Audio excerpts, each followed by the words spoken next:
بسم اللہ الرحمن الرحیم۔ لائف لائٹ میں خوش آمدید۔ معاشی مشکلات میں گھرے ہوئے پاکستان میں آج کل پاکستان کے پہلے فوجی حکمران جنرل ایوب خان کے دور کو بہت یاد کیا جاتا ہے۔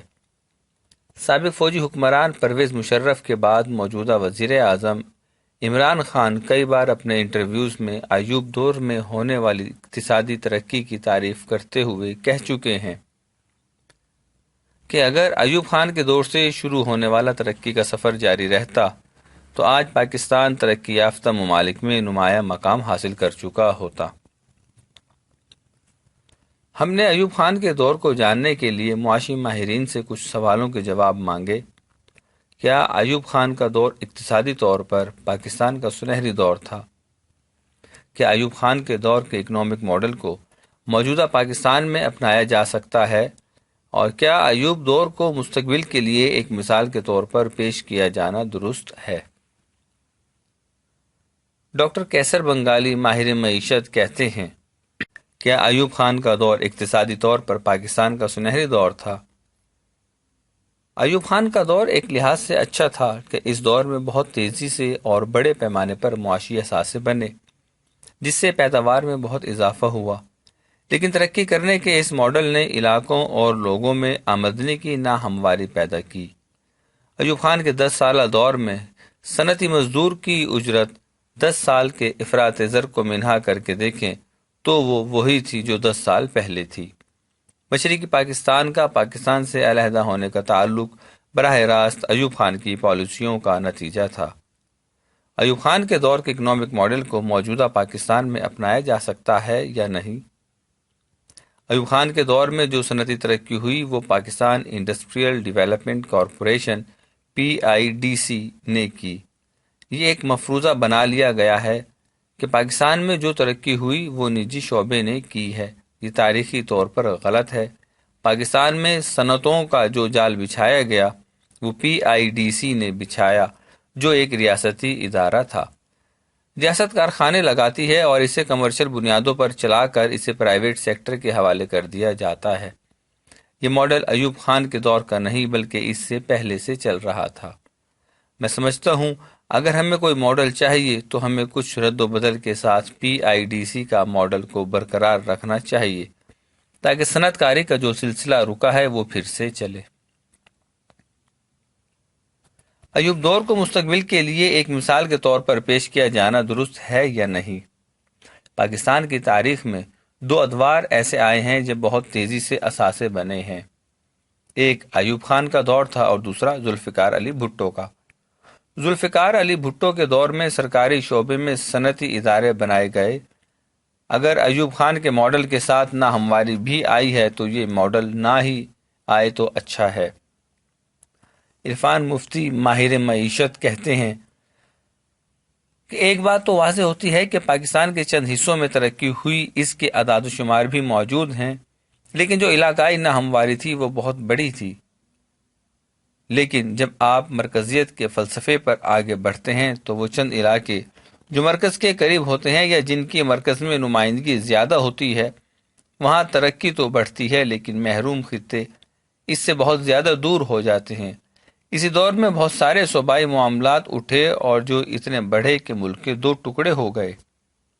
میرے خیال میں مرکزیت کے اصول پر عمل کرتے ہوئے ایک خاص حد تک تو ترقی کرنا ممکن ہے، لیکن پاکستان جیسے ایک وفاقی ملک میں مرکزیت کی سوچ مسائل کا سبب بن جاتی ہے۔ میرے خیال میں یہ مفروضہ پوری طرح درست نہیں ہے۔ اور کیا ایوب خان کے دور کے اکنامک ماڈل کو موجودہ پاکستان میں اپنایا جا سکتا ہے یا نہیں؟ عرفان قادر کہتے ہیں کہ یقیناً نہیں اپنایا جا سکتا۔ مرکز نے چند خاندانوں کو مضبوط کیا جنہوں نے اس دولت کو ملک کے دوسرے طبقوں کے ہاتھ میں جانے سے روکا۔ جو دولت صنعتی ترقی سے حاصل کی گئی وہ باہر کے ملکوں میں گئی۔ جب آپ ایک مخصوص طبقے کو مضبوط کرتے ہیں تو اس سے دولت نیچے سفر نہیں کرتی۔ ایوب خان کے دور میں کہا گیا کہ ہم اس دولت کو نیچے کے طبقوں تک لے کر آئیں گے، لیکن ایسا نہیں ہوا اور بہت ساری دولت ملک سے باہر چلی گئی۔ پھر ایک وقت وہ آیا جب ہمیں صنعتوں کو قومیانہ پڑا کیونکہ لوگوں کے پاس روزگار نہیں تھا۔ میرے خیال میں ترقی کی یہ کہانی ایک افسانوی کہانی ہے۔ کیا ایوب دور کو مستقبل کے لیے ایک مثال کے طور پر پیش کیا جانا درست ہے؟ عرفان قادری کہتے ہیں نہیں، میرے خیال میں یہ درست نہیں ہے۔ میں مثال دیتا ہوں کہ پاکستان کا سب سے بڑا مسئلہ بلوچستان اور سندھ کے ایک بڑے حصے کی پسماندگی ہے۔ ہم جتنے مرکزیت کی طرف جائیں گے تو وہاں پسماندگی پھیلے گی۔ مجھے لگتا ہے کہ ہم اس غلطی کو ایک بار پھر دہرانے جا رہے ہیں، اور مجھے لگتا ہے کہ اس غلطی کے اثرات زیادہ شدید ہوں گے، کیونکہ صوبوں میں پہلے ہی محرومی کا احساس بڑا ہوا ہے۔ اگر ہم مرکزیت پر زور دیں گے تو اس کے خطرناک نتائج نکلیں گے، اور مجھے لگتا ہے کہ اس سے فیڈریشن کو خطرہ لاحق ہو سکتا ہے۔ صحافی ہیں، بنیادی طور پر پاکستان کا سنہرا دور تھا۔ ضیاء الدین کہتے ہیں کہ ایوب خان کے دور سے ہی ہمیں بیرونی قرضوں پر انحصار کرنے کی عادت پڑ گئی ہے۔ امریکہ اور یورپ کے ساتھ سینٹو اور سیٹو معاہدوں کے بعد ہمیں مفت میں اسلحہ ملا کرتا تھا۔ انہوں نے ہمیں کینٹونمنٹ بھی بنا کر دیے۔ اس وجہ سے ہمارے ڈیفنس بجٹ پر کوئی اثر نہیں پڑتا تھا۔ اسی طرح ہمیں امریکہ سے تقریباً مفت گیہوں آتا تھا، جسے ہم مارکیٹ میں بیچ کر سویلین بجٹ کو پورا کرنے کے لیے استعمال کرتے تھے۔ ہماری عادتیں اسی وجہ سے خراب ہو گئی ہیں۔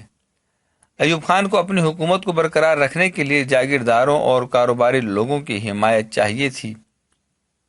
اس زمانے میں کرپشن بھی بہت شروع ہو گئی۔ ان کے صاحبزادے گوہر ایوب گندھارا انڈسٹری کے مالک بن گئے۔ پھر انتخابات میں فاطمہ جناح کو جس طریقے سے ہرایا گیا وہ سب کو معلوم ہے۔ جو موجودہ دور کی خرابیاں ہیں یہ سب ایوب خان کے دور سے شروع ہو گئی تھیں۔ مشرقی اور مغربی پاکستان میں غلط فہمیاں پیدا ہوئیں۔ ہم ان کا پٹسن بیچ کر مغربی پاکستان پر خرچ کرتے تھے، جس کی وجہ مشرقی پاکستان میں غلط فہمیاں پیدا ہوئیں، اور پھر ان کے مطالبے بھی بڑھتے چلے گئے۔ پاکستان سے علیحدگی کے جراثیم ایوب خان کے دور میں ہی پیدا ہو گئے تھے۔ PIDC سے صنعتیں قائم کر کے اپنے دوستوں میں اونے پونے داموں میں فروخت کی جاتی، جس سے پورے ملک کی دولت 22 خاندانوں کے ہاتھ میں جمع ہو گئی، جس سے عدم مساوات بڑھی۔ کیا ایوب خان کے ماڈل کو اب اپنایا جا سکتا ہے؟ ضیاء الدین کہتے ہیں کہ نہیں، ہرگز نہیں۔ ساری دنیا میں اسی ماڈل پر ہی تو تنقید ہو رہی ہے۔ ابھی حال ہی میں تھامس پکٹی نے اپنی کتاب کیپٹل میں سرمایہ داری نظام کو 100 سالہ اعداد و شمار کا جائزہ لے کر یہ نتیجہ اخذ کیا ہے کہ اس سے دنیا میں معاشی ناہمواری بڑھی ہے، اور دنیا کی 70-80% دولت صرف 62 لوگوں کے ہاتھ میں ہے۔ دوسری جنگ عظیم کے بعد درمیانی طرح ہوا تھا، وہ تھیچر اور رونالڈ ریگن کے دور میں ختم ہو گیا تھا۔ وہ تمام کام جو پہلے ریاست کی ذمہ داری ہوتی تھی وہ پرائیویٹ سیکٹر کو دے دیے گئے۔ اتنی دولت چند ہاتھوں میں مرکوز ہونے کے بعد دولت مندوں نے بڑی بڑی سیاسی جماعتوں کو خرید لیا ہے۔ کیا ایوب خان کے دور کو مثال کے طور پر پیش کیا جانا درست ہے؟ دراصل پاکستان کی فوج ایوب خان کے دور کو بہت اچھا سمجھتی ہے۔ ہم نے پہلی دفعہ جنرل پرویز مشرف کے منہ سے ایوب خان کے دور کی تعریف سنی۔ پھر عمران خان کی تاریخ بھی اپنی مرضی کی ہے۔ عمران خان کا بچپن اور جوانی لاہور کے بہت ہی امیر علاقوں میں گزرا ہے۔ عمران خان بغیر تاریخ پڑھے پاکستان میں ترقی کو ایوب خان کے دور سے منسلک کرتے ہیں۔ اسی طرح پاکستان کی فوج کی ادارہ جاتی یادداشت بھی اپنی ضرورت کے مطابق ہے۔ وہ صرف قرارداد مقاصد کو یاد رکھنا چاہتے ہیں۔ وہ محمد علی جناح کی 11 اگست 1947 کی تقریر کو بھول جانا چاہتے ہیں، کیونکہ اس سے ان کے اپنے مفادات پر زد پڑتی ہے، لیکن قرارداد مقاصد میں ان کے مفادات کا تحفظ ہوتا ہے۔ اسی لیے ضیاء الحق نے قرارداد مقاصد کو آئین کا حصہ بنا دیا۔ ہم امید کرتے ہیں کہ آپ کو یہ ویڈیو پسند آئے گی۔ کامنٹ سیکشن میں اپنی رائے کا اظہار ضرور کیجیے۔